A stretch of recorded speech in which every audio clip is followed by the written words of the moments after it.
Imaginez entrer dans une salle où chaque regard vous juge, où chaque mot vous rabaisse, où votre simple présence semble être une insulte.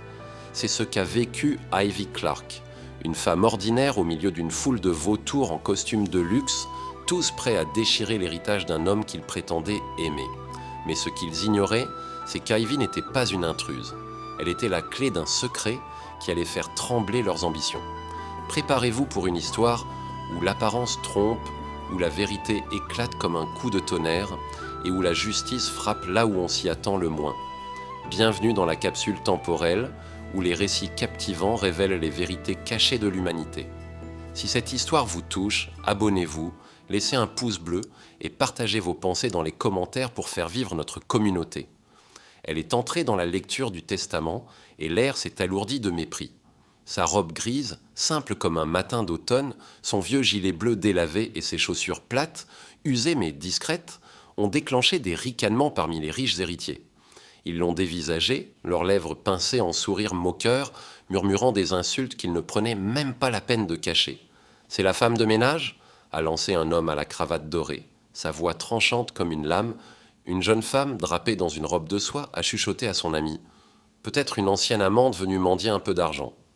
Ivy Clark, immobile au fond de la salle, serrait un sac en tissu usé entre ses mains. Elle n'a pas bronché, n'a pas répondu. Pour eux, elle n'était rien, une ombre, une intruse dans un monde de diamants et de pouvoir. Mais ils se trompaient. Ivy était l'épouse légale de l'homme dont ils convoitaient la fortune. Et elle avait orchestré cette lecture du testament pour les mettre à l'épreuve. Le domaine Thorne s'étendait sur une colline boisée, un manoir imposant aux murs de pierre et aux grilles de fer forgées, comme une forteresse défiant le monde extérieur. À l'intérieur, la grande salle respirait l'opulence, l'odeur du bois poli, du cuir vieilli et des roses fraîchement coupées emplissaient l'air. Des lustres de cristal scintillaient comme des cascades gelées, projetant une lumière douce sur les 42 personnes rassemblées. Des parents éloignés, des investisseurs avides, des assistants ambitieux, tous vêtus de costumes taillés sur mesure et de robes ornées de bijoux. Ils sirotaient du champagne, leurs condoléances aussi fausses que leurs sourires. Ils étaient là pour Logan Thorne, ou plutôt pour son empire, des brevets technologiques, des propriétés somptueuses, une entreprise de biotechnologie évaluée à 90 milliards. Logan, disparu 6 mois plus tôt dans un accident d'avion, n'était plus qu'un nom sur un testament qu'ils espéraient découper comme un gâteau. Ivy est entrée sans un bruit, ses pas étouffés sur le sol de marbre poli. Elle s'est glissée dans un coin près d'une haute fenêtre donnant sur les collines brumeuses. Sa robe grise, douce et légèrement froissée flottait autour d'elle. Son gilet d'un bleu pâle fané glissait sur une épaule, révélant une simplicité qui jurait avec l'éclat de la salle. Ses cheveux noirs, rassemblés en un chignon bas, laissaient quelques mèches encadrer un visage sans maquillage, mais d'une beauté naturelle. Ses pommettes hautes, ses yeux noisettes perçants et ses lèvres closes dégageaient une force tranquille.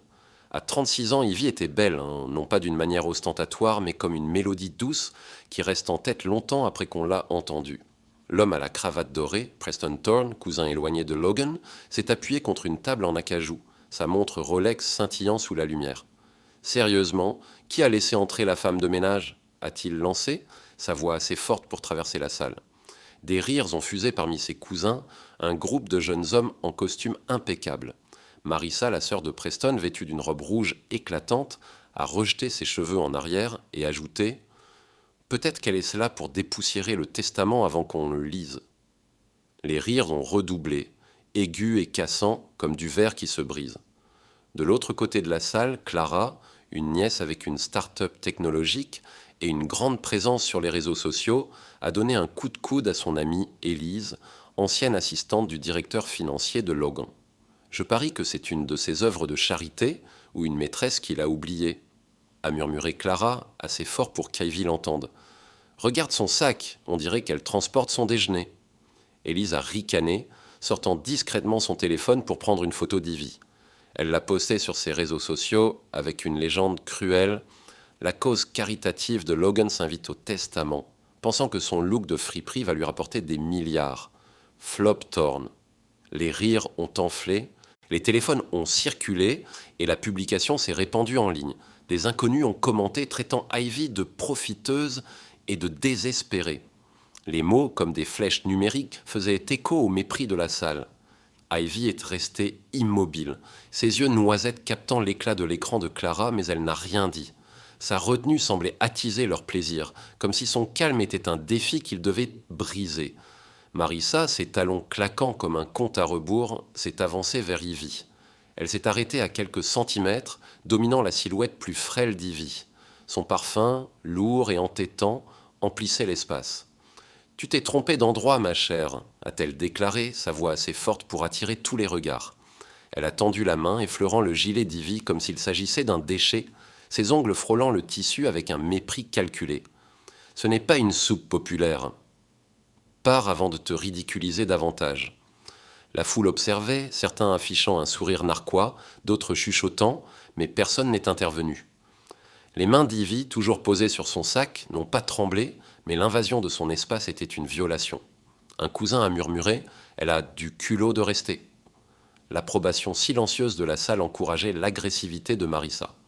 Un autre cousin, Trevor, vêtu d'un blazer en velours, s'est glissé derrière Ivy. Il a griffonné « cas de charité » sur une serviette en papier et l'a glissé dans la sangle de son sac pendant qu'elle regardait ailleurs. La salle a remarqué et les rires ont éclaté comme une vague. Clara a pris une autre photo, son rire à peine contenu tandis qu'Élise chuchotait « Elle est carrément une blague ambulante maintenant ». Ivy, toujours concentrée sur l'avant de la salle, n'a pas vu la note, mais l'amusement de la foule était électrique. Leur cruauté une arme visant à la réduire à néant. La plaisanterie de Trevor n'était pas seulement méchante. C'était un spectacle conçu pour faire d'Ivy une risée, simplement parce qu'elle osait exister parmi eux. À 10 heures précises, l'avocat, Arthur Grayson, est entré. Son costume gris était impeccable, sa mallette lourde de secrets. Âgé d'une 60aine d'années, son visage marqué par des décennies de gestion de fortunes et de conflits familiaux inspirait le respect. La salle s'est tue lorsqu'il a posé sa mallette sur la table et en a sorti une enveloppe scellée. Sans un mot superflu, il a ajusté ses lunettes et balayé la foule du regard, s'arrêtant une fraction de seconde sur Ivy. Ce bref instant a troublé Preston, qui a froncé les sourcils et murmuré à Marissa « Qu'est-ce que ça veut dire ?» Un investisseur, Gerald Hayes, vêtu d'un costume rayé, s'est levé pointant Ivy du doigt. « Cette femme est une imposture !» a-t-il tonné, sa voix résonnant comme un verdict. Logan n'aurait jamais laissé quelqu'un comme elle approcher son héritage. Elle est là pour nous escroquer, c'est clair. Sa femme, couverte d'émeraudes scintillantes, a ajouté « Elle a probablement une fausse carte d'identité dans ce sac miteux. » La salle a bourdonné d'approbation, les têtes hochant, les regards se durcissant sur Ivy comme si elle était une voleuse prise sur le fait. Chaque mot était une accusation, un fouet destiné à la déshabiller de sa dignité. Ivy est restée immobile, son regard ferme, mais le poids de leur jugement pesait lourd. Grayson a toussé pour ramener le silence. « Nous sommes ici pour lire le dernier testament de Logan Alexander Thorne, rédigé il y a 3 ans et certifié authentique. » Des murmures ont parcouru la salle. 3 ans ? Logan avait disparu il y a seulement 6 mois, son jet privé perdu au-dessus du Pacifique, sans épave ni corps. La plupart pensaient qu'il était mort, la plupart l'espéraient. Preston a ajusté sa cravate, un sourire confiant aux lèvres. « Allons-y alors. Qui hérite du royaume ?» Clara s'est penchée en avant, ses ongles manucurés tapotant son téléphone, déjà prête à célébrer sa victoire en ligne. Gérald a croisé les bras, marmonnant quelque chose sur des options boursières. Une tante, Liliane, a serré ses perles, chuchotant à Trevor à propos d'une maison d'été à Nice. Ivy, elle, n'a pas bougé, son sac posé à ses pieds. Elle observait les mains de Grayson alors qu'il brisait le seau de l'enveloppe, le craquement résonnant dans le silence. La foule s'est penchée, le souffle court, les yeux brillants d'avidité. C'était le moment qu'ils attendaient, celui pour lequel ils s'étaient habillés, avaient comploté, avaient traversé des continents.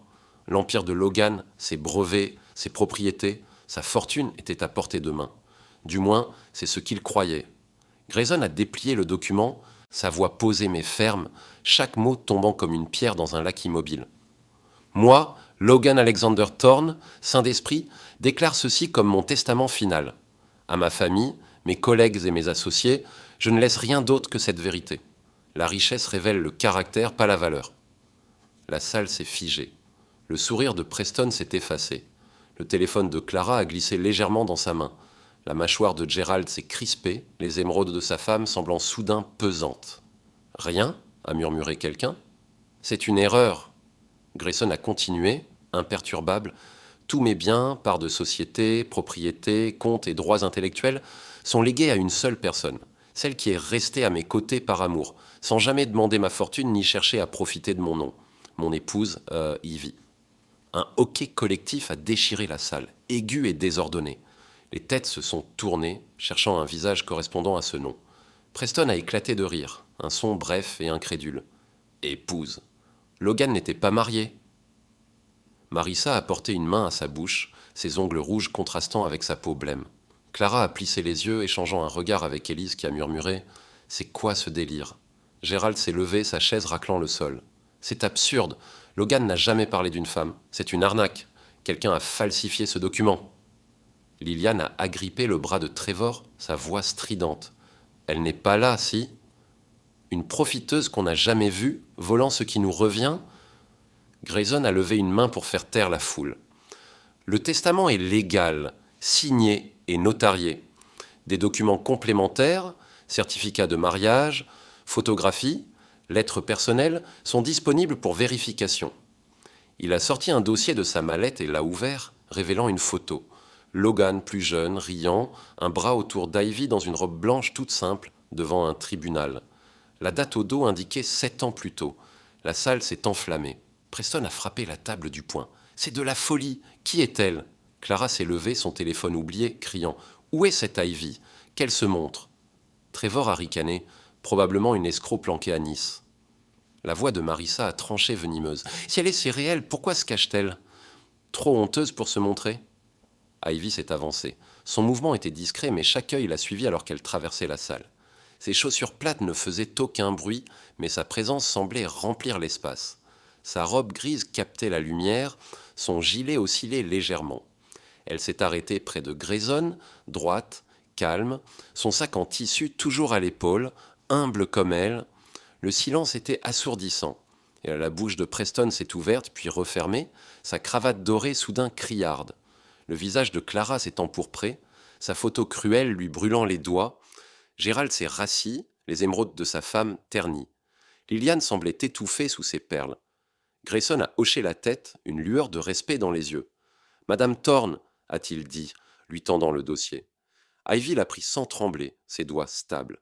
Elle a jeté un coup d'œil à la photo, un léger sourire effleurant ses lèvres, comme si elle revivait ce jour. Puis elle a refermé le dossier et fait face à la foule. « Je ne suis pas venue pour l'argent » a-t-elle déclaré, sa voix claire et basse, comme une cloche dans le brouillard. « Je suis venue pour voir qui vous étiez. Qui parmi vous aimait Logan pour l'homme qu'il était, pas pour son compte en banque? Qui le pleurerait pour lui, pas pour sa fortune ?»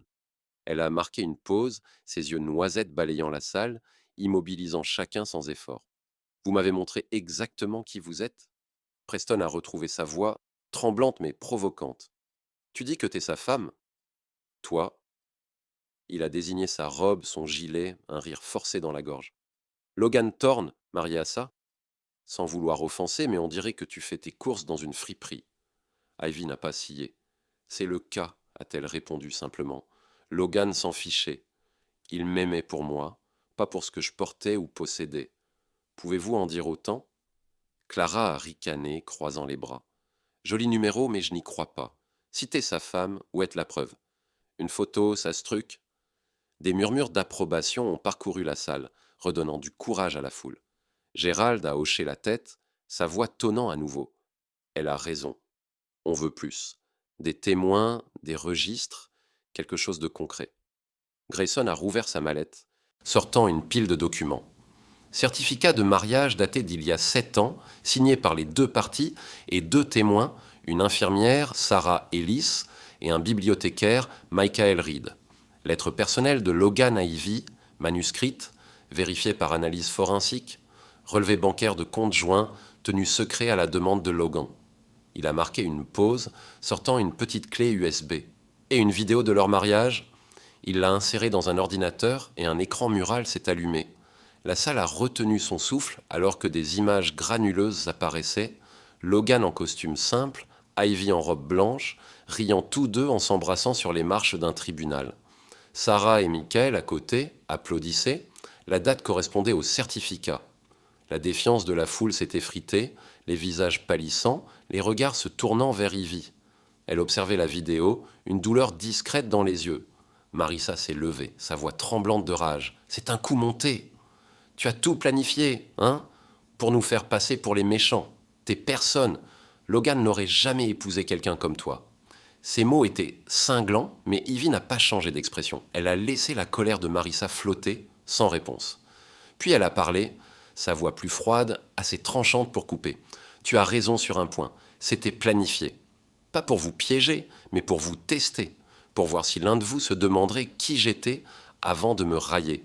Pour voir si vous honoreriez la mémoire de Logan ou si vous vous battriez pour son argent. » Elle s'est rapprochée de la foule, sa présence emplissant la salle. « Vous avez tous échoué. » Trevor a ri, nerveux. « Un test ? On est dans une émission ou quoi ? Soyons sérieux. » Mais sa voix vacillait sous le regard d'Ivy, ferme et inébranlable. Elle a plongé la main dans son sac et en a sorti une petite télécommande. « Logan n'est pas mort, » a-t-elle déclaré, chaque mot pesé. « Il est vivant et il vous observe depuis le début. » Elle a appuyé sur la télécommande et un moniteur mural s'est allumé. Là, dans une pièce faiblement éclairée, était assis Logan Thorne. 42 ans, mince, ses cheveux noirs striés de gris, ses yeux bleus perçants comme des lames. Il était appuyé dans un fauteuil, son expression calme mais implacable, comme un juge pesant des âmes. La caméra était en direct, l'horodatage indiquant le 15 avril 2025, 10h32. La salle a explosé en exclamations, cris, incrédulité. Preston a reculé, sa cravate de travers. Clara a laissé tomber son téléphone, l'écran se fissurant sur le marbre. La femme de Gérald s'est agrippée à son bras, murmurant « Non, c'est impossible ». Les perles de Liliane se sont brisées, les billes roulant sur le sol. La voix de Logan a résonné à travers le moniteur, grave et posée. « Vous pensiez que j'étais parti ? Vous pensiez que c'était votre chance de découper ma vie comme un gâteau ? Mais j'étais là, à regarder, à écouter chaque mot, chaque ricanement, chaque mensonge. » Son regard s'est déplacé, comme s'il voyait Ivy à travers la caméra. « Elle m'avait prévenu que vous montreriez vos vrais visages. » Elle avait raison. Les lèvres d'Ivy ont esquissé un sourire, pas tout à fait joyeux. Elle s'est tournée vers la foule, sa voix stable. L'avion de Logan n'a pas craché. C'était une couverture, une façon de se retirer pour voir qui resterait loyal et qui se retournerait contre lui. Vous êtes tous venus ici, habillés de vos plus beaux atours, prêts à réclamer ce qui ne vous appartient pas. Mais ce n'était pas une question d'argent, c'était une question de vérité. Les portes de la grande salle se sont ouvertes et Logan est entré. Il était bien réel, solide, sa présence comme une tempête qui éclate. Son costume était simple, sans cravate, ses chaussures usées par les voyages. La foule s'est écartée alors qu'il traversait la salle, leur chuchotement s'éteignant, leur arrogance envolée. Il s'est arrêté près d'Ivy, sa main effleurant la sienne, un ancrage silencieux. Elle l'a regardé, ses yeux s'adoucissant pour la première fois, et il a hoché la tête, un accord tacite. Il s'est adressé à la salle, sa voix portant sans effort. Ivy a tout conçu, le testament, la lecture, les caméras. Elle voulait savoir qui vous étiez quand vous pensiez que personne ne regardait, qui respecterait une inconnue, qui montrerait de la gentillesse, qui se soucierait de moi, pas de mon compte en banque. Il a marqué une pause, ses yeux balayant la foule, clouant chacun sur place. Aucun de vous n'a réussi. Logan s'est tourné vers Preston, l'homme qui avait raillé Ivy en premier.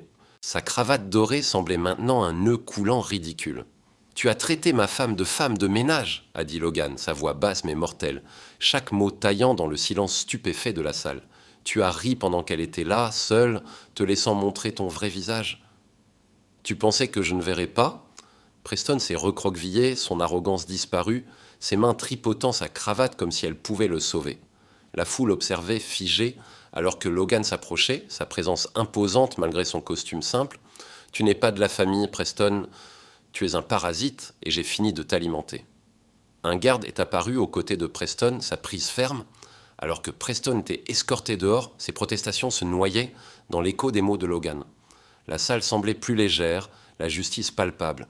L'honneur d'Ivy était restauré à chaque pas de la disgrâce de Preston. Il a tenté de parler, sa voix brisée. « Logan, allez, On ne savait pas. Elle n'a rien dit. Le regard de Logan s'est posé sur lui, froid et définitif. Elle n'aurait pas dû avoir à le faire. Tu as vu une femme que tu ne connaissais pas et ton premier réflexe a été de l'humilier. Ce n'est pas la famille, ce n'est pas la loyauté. Clara s'est avancée, désespérée. On est désolé, d'accord ? On ne voulait pas.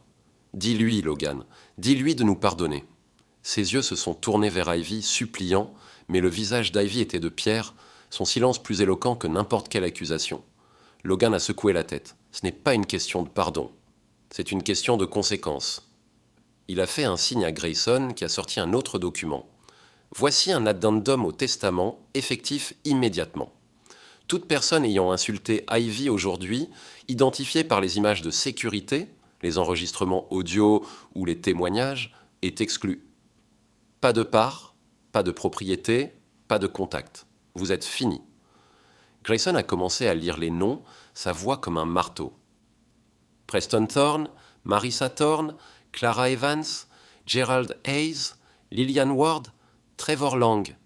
Chaque nom tombait comme un coup de fouet. Les visages se décomposaient, les protestations montaient, puis s'éteignaient alors que les gardes s'avançaient. Preston a crié « Tu ne peux pas faire ça, je suis de la famille !» Mais un garde l'a pris par le bras, l'entraînant vers la sortie. Marissa a suivi, sa robe rouge traînant, ses sanglots résonnants. Clara serrait son téléphone fissuré, murmurant « Ce n'est pas possible !» Alors qu'elle était escortée, Logan s'est tourné vers elle, son regard perçant comme du verre. « Tu as transformé ma femme en mème, a-t-il dit, sa voix stable mais brûlante. Tu pensais que tes abonnés t'applaudiraient, mais les mensonges ne durent pas, Clara. » Il a fait un signe à Grayson qui a tapé sur son ordinateur. Le téléphone de Clara s'est mis à vibrer violemment. Ses comptes sur les réseaux sociaux, son empire d'influence, s'effondraient en direct. Publications supprimées, abonnés disparaissant par milliers, sponsors coupant les ponts avec une efficacité brutale. « Tu es banni de mes entreprises, de mes propriétés, de ma vie », a dit Logan alors qu'un garde l'emmenait, son téléphone fissuré glissant au sol. Les exclamations de la foule formaient un chœur d'admiration, la salle vibrant de l'éclat de la justice. La femme de Gerald a tenté de protester, ses émeraudes scintillant, mais Logan l'a interrompu. « Vous avez traité ma femme de sans classe, vous ne restez pas. » Ils sont partis, nos têtes baissées. La foule s'amenuisait à mesure que les gardes vidaient la salle. Les perles brisées de Liliane craquaient sous les pas, une fin appropriée à son orgueil. Quand les portes se sont fermées, seules 3 personnes sont restées. Sarah Ellis, l'infirmière de la vidéo du mariage, désormais plus âgée, les yeux humides de soulagement. Michael Reed, le bibliothécaire, qui avait salué Ivy discrètement à son arrivée. Et Anna, une jardinière qui avait offert de l'eau à Ivy avant la lecture, sans poser de questions. Logan s'est tourné vers eux, sa voix plus douce. « Vous l'avez vu. Vous ne l'avez pas jugé. C'est ça la famille. » Il a regardé Ivy, sa main trouvant la sienne à nouveau. « Tu avais raison sur tout. » Ivy a contemplé les chaises vides, le champagne renversé, les perles brisées. « Je ne voulais pas avoir raison, a-t-elle dit, sa voix basse mais ferme. Je voulais qu'il soit meilleur. » Elle s'est tournée vers les 3 restants, ses yeux chaleureux maintenant. « Merci de m'avoir vu. » Logan a serré sa main, murmurant pour elle seule « Tu es plus qu'ils ne comprendront jamais. » Elle a souri, un sourire discret mais sincère, et s'est appuyée contre lui, son gilet frôlant sa manche. La salle était silencieuse, les vautours partis, la vérité exposée.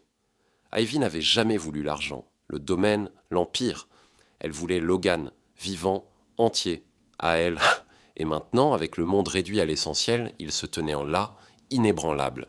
Dehors, les collines brillaient d'un vert éclatant sous le ciel d'avril. Les caméras se sont éteintes, leur travail accompli. Si cette histoire vous a secoué, si elle vous a fait réfléchir à ce qui compte vraiment, alors soutenez la capsule temporelle. Cliquez sur le bouton « S'abonner » pour ne rater aucune de nos histoires qui touchent le cœur et éveillent l'esprit.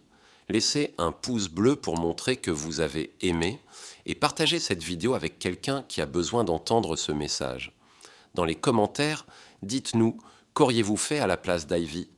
Avez-vous déjà été jugé sur votre apparence? Votre soutien fait vivre notre chaîne et nous permet de continuer à raconter des histoires qui comptent. Rejoignez la communauté, la capsule temporelle, dès maintenant.